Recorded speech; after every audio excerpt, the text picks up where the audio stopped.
Hello everyone. इस video में आप लोग जानने वाले हो इंट्रोडक्शन ऑफ इनडायरेक्ट टैक्स के बारे में। तो यहाँ पर आप जान जाओगे कि इनडायरेक्ट टैक्स आखिर होता क्या है। डायरेक्ट टैक्स जैसा कि आप लोग ऑलरेडी जानते हो यानी इनकम टैक्स, लेकिन यहाँ पर आप जानोगे इनडायरेक्ट टैक्स के बारे में। जैसा कि मैं बता दूँ कि पहले 1 जुलाई 2017 से पहले डायरेक्ट टैक्स का नियम तो चलता ही था और साथ ही साथ इनडायरेक्ट टैक्स भी चलता था, लेकिन उससे पहले जीएसटी नहीं था। जीएसटी 1 जुलाई 2017 से आया। ठीक है, तो आज मैं इसके बारे में चर्चा करना चाहता हूँ। तो आइए स्टार्ट करते हैं वीडियो को।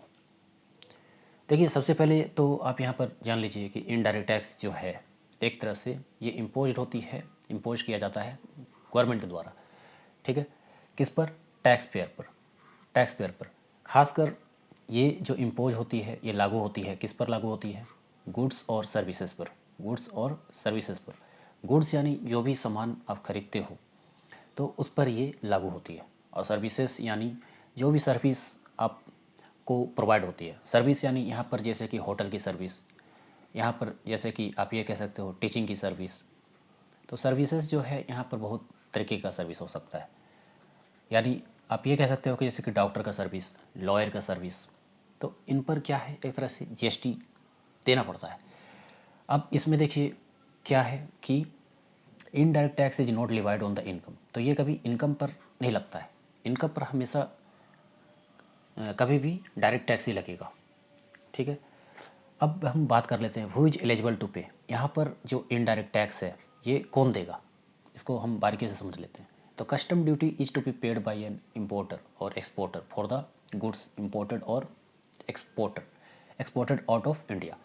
तो यहाँ पर देखिए कस्टम ड्यूटी देने की ज़रूरत पड़ जाती है, खासकर जब कोई सामान को इंपोर्ट किया जाना हो या फिर एक्सपोर्ट किया जाना हो। तो बाहर से जब आप सामान मंगवाते हैं या फिर इंडिया से कोई सामान एक्सपोर्ट होता है तो यहाँ पर एक तरह से कस्टम ड्यूटी लगता है। इसे भी हम कह सकते हैं कि ये इनडायरेक्ट टैक्स के अंतर्गत ही आएगा। अब हम समझते हैं एक्साइज ड्यूटी के बारे में। तो एक्साइज ड्यूटी क्या है? ये लिवाइड होता है। लिवाइड यानी कहने का मतलब यहाँ पर टैक्स उस पर लगता है। किस पर? Goods which are manufactured in India, वैसा सामान जो कि इंडिया में बनाया जा रहा है तो उस पर एक्साइज ड्यूटी लगता है। अब देखा जाए तो 30 जून 2017 को most of the goods come under its net. Later देखा जाए तो जीएसटी वाज इंट्रोड्यूस, जैसा कि मैंने वीडियो के स्टार्टिंग में आपको ऑलरेडी बता दिया कि जीएसटी बाद में लागू कर दिया गया। But there are some goods that still fall under excise law, लेकिन कुछ सामान ऐसे हैं जो कि एक्साइज लॉ के अंतर्गत ही आते हैं। वो क्या क्या है? जैसे टबैको प्रोडक्ट्स हैं, एविएशन टरबाइन फ्यूल है, तेल वगैरह, या नेचुरल गैस हो गए, या फिर हाई स्पीड डीजल हो गए, या फिर पेट्रोलियम क्रूड ऑयल हो गए। तो ये सब एक्साइज ड्यूटी के अंतर्गत ही आते हैं। तो एक तरह से आप कह सकते हो कि ये इनडायरेक्ट टैक्स ही हो गया। लेकिन अभी देखा जाए तो मैं आपको बता दूं, जितने भी जैसे वाइन्स हो गए या फिर पेट्रोल और डीजल हो गए, ये भी अभी तक जीएसटी के अंतर्गत नहीं आया। अब देखिए रियल मीनिंग क्या है जीएसटी का? Refers to tax on supply of goods and services. तो सप्लाई ऑफ गुड्स और services must be paid by individual, किसी भी इंडिविजुअल के द्वारा ये पे किया जाना होता है या फिर कोई भी बिजनेसमैन के द्वारा। अब आगे समझते हैं। अब देखिए यहाँ पर मैं आपको क्लैरिफाई कर देना चाहता हूँ concept and features of indirect tax. तो इनडायरेक्ट टैक्स का कॉन्सेप्ट एंड फीचर्स क्या क्या है ये आप जान लोगे। तो सबसे पहला है tax on goods and services. ये तो मैंने आपको पहले ही बता दिया कि यहाँ पर जो टैक्स है गुड्स एंड सर्विसेज पे आपको देना है। दूसरा जो कॉन्सेप्ट और इसका फीचर है वो बर्डन। मतलब बर्डन यहाँ पर कहने का मतलब ये हुआ कि टैक्स जो ऐसा नहीं है कि ये सिर्फ अमीरों के लिए है, यहाँ पर गरीबों के लिए भी है। तो जो टैक्स गरीब दे रहे हैं वही टैक्स अमीर भी दे रहे हैं। बट इनकम टैक्स में ऐसा नहीं है। इनकम टैक्स में क्या होता है कि वो इनकम के हिसाब से दिया जाता है। जिसका इनकम ज़्यादा होता है तो वो ज़्यादा पे करते हैं, जिसका इनकम कम होता है वो कम पे करते हैं। Inflationary in nature. तो इन्फ्लेशनरी इन नेचर कहने का मतलब क्या हुआ कि जैसे जैसे सामान का दाम बढ़ता है वैसे वैसे जीएसटी का दाम भी बढ़ सकता है। अब वो डिपेंड करता है गवर्नमेंट के ऊपर, किसके ऊपर वो जीएसटी ज़्यादा कर सकती है, किसी के ऊपर जीएसटी वो कम कर सकती है। ये हर एक साल जब बजट गवर्नमेंट के द्वारा लागू होता है, जब भी गवर्नमेंट के द्वारा बजट लागू होता है तो जीएसटी में भी बहुत सारे चेंजेस देखने को मिलता है। कभी आप देखोगे कि कार का जीएसटी 18% हो गया, तो कभी आप देखोगे 28% हो गया। वैसे वो हमेशा 28% ही रहते हैं। बस बदलाव जैसे कि आप कुछ एडिबल प्रोडक्ट्स में देख सकते हो। एडिबल प्रोडक्ट्स कहने का मतलब गेहूँ, चावल या फिर जो भी राशन पानी, कोलगेट्स, साबुन, तो ये सब में बदलाव अक्सर देखने को मिलता है। या फिर जैसे आप कह सकते हो लैपटॉप वगैरह। अगला पॉइंट है सोशल वेलफेयर। तो देखा जाए इनडायरेक्ट टैक्स जो है सोशल वेलफेयर के लिए बहुत ही अच्छा है। मतलब यहाँ पर सभी को वन नेशन वन टैक्स ही देना होता है। अगला जो है आपका 5वां नंबर वाइडर टैक्स बेस। तो here tax base is much wider in case of indirect tax is comparison to direct tax. तो इनडायरेक्ट टैक्स जो देखा जाए तो यहाँ पर बहुत ही ज़्यादा होता है। डायरेक्ट टैक्स के मुकाबले इनडायरेक्ट टैक्स बहुत ही ज़्यादा पे करना होता है। Regressive in nature, regressive in nature और एक होता है प्रोग्रेसिव इन नेचर। तो रिग्रेसिव इन नेचर कहने का मतलब आप ये कह सकते हो कि मतलब यहाँ पर गरीबों को भी टैक्स देना पड़ता है। अब ऐसा नहीं है कि जो अमीर है तो वहाँ पर वो टैक्स को ज़्यादा देंगे। यहाँ पर जीएसटी में जो नियम है यहाँ पर गरीब भी देगा और अमीर भी देगा। ठीक है, तो इसलिए ये रिग्रेसिव है, थोड़ा सा टिपिकल है। अगला पॉइंट है नो पिंच। नो पिंच कहने का मतलब यहाँ पर क्या हुआ, seller does not provide, seller does not perceive a direct pinch of tax as it is recovered by him from the buyer. तो यहाँ पर जो सेलर है जो सामान को बेच रहा है वही टैक्स को डायरेक्ट पे नहीं करेगा। एक्चुअली ये टैक्स जो है जो बायर है वो देते हैं और जो भी टैक्स उनको मिला वो बायर जो है फाइनली उसको पे करेगा। अब जान लेते हैं डायरेक्ट टैक्स और इनडायरेक्ट टैक्स के अंतर के बारे में। तो आप ये समझ लीजिए डायरेक्ट टैक्स और इनडायरेक्ट टैक्स के अंतर को, वो भी आसान भाषा में। तो पहला पॉइंट क्या है कि it is levied on income and activities conducted. ये तो मैंने पहले आपको बता दिया कि ये हमेशा इनकम और जो भी इनकम आप जनरेट करते हो तो उस पर डायरेक्ट टैक्स लगता है। देखा जाए तो बेसिकली 5 इनकम होते हैं, जैसे income from house property, income from salary, income from profession, income from capital gains. तो ये सब इनकम्स जो मैं बता रहा हूँ आपको, तो इन पर ही मेनली टैक्स जो है इनकम डायरेक्ट टैक्स के द्वारा दिया जाता है। इनडायरेक्ट टैक्स में जैसा कि आप देखोगे तो प्रोडक्ट और सर्विसेज पर ही ये चार्ज होते हैं।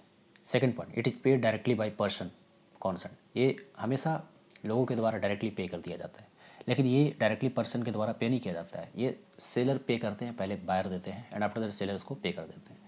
तीसरा क्या है, it is paid after income reaches in hands of tax payer.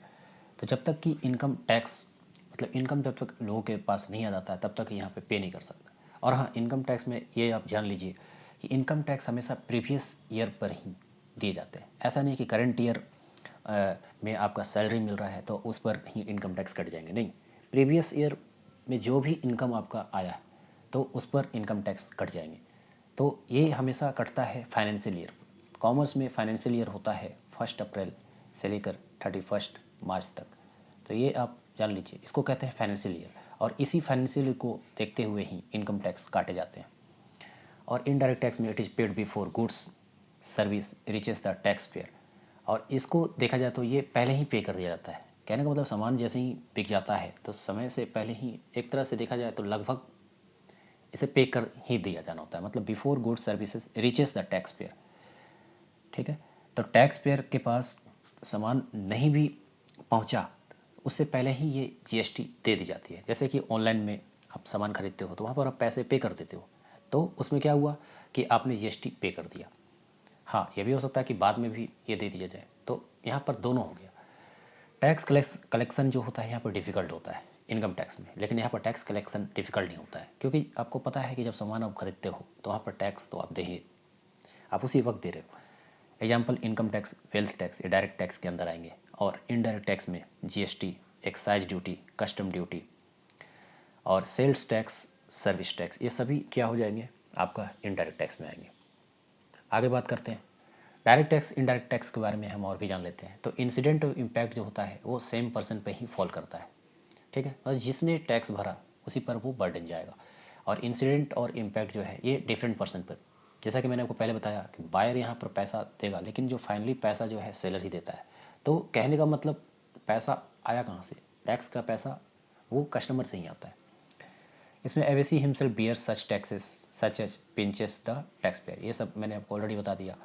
अब इसमें क्या है, लिवाइड ऑन इनकम, ये इनकम पे ही आते हैं और इनकम टैक्स इसका एग्जाम्पल है। और जीएसटी, कस्टम ड्यूटी, ये सब इनके एग्जाम्पल हो गए। और भी कुछ आगे बात कर लेते हैं।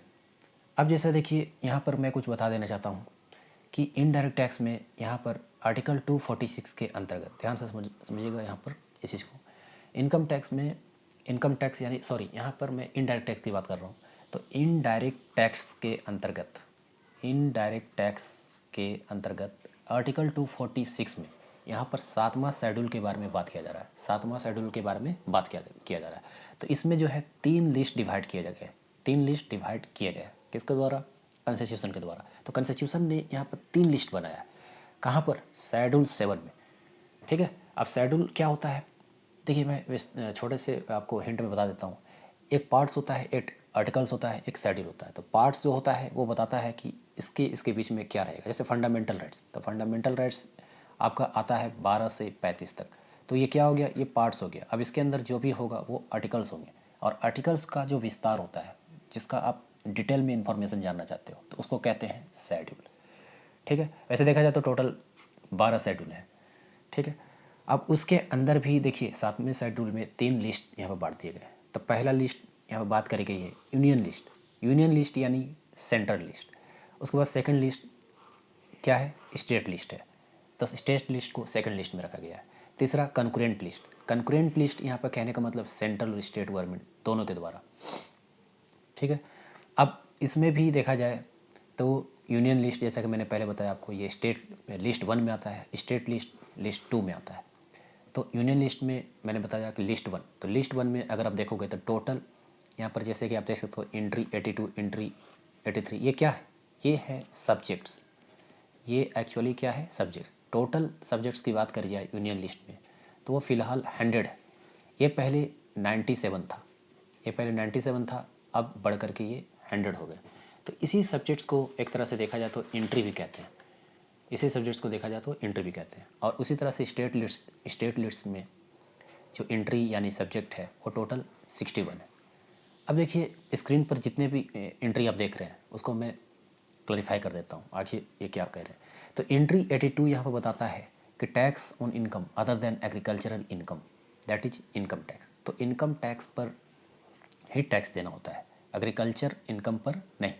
तो ये बात करी गई है यूनियन लिस्ट 1 के अंतर्गत। एंट्री 83, तो एंट्री 83 में क्या है? Duties of custom including export duties, that is custom act. तो कस्टम एक्ट पर ही यहाँ पर आपको टैक्स दिए जाना है, यानी एंट्री 83।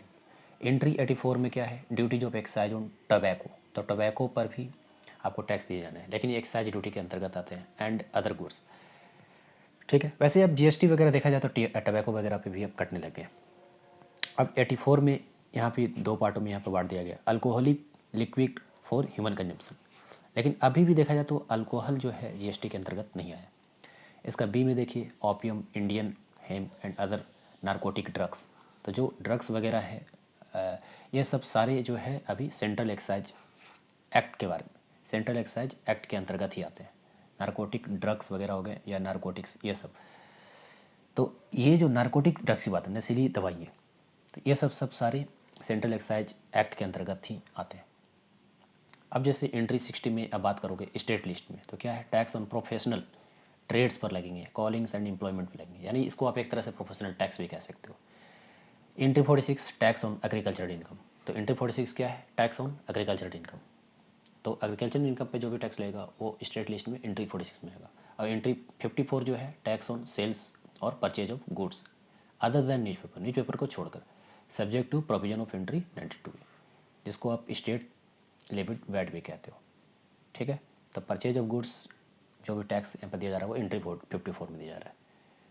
तो आज के लिए इतना ही, फिर बात करेंगे किसी नेक्स्ट टॉपिक में और जानेंगे जीएसटी के बारे में विस्तार से किसी नेक्स्ट वीडियो में। धन्यवाद।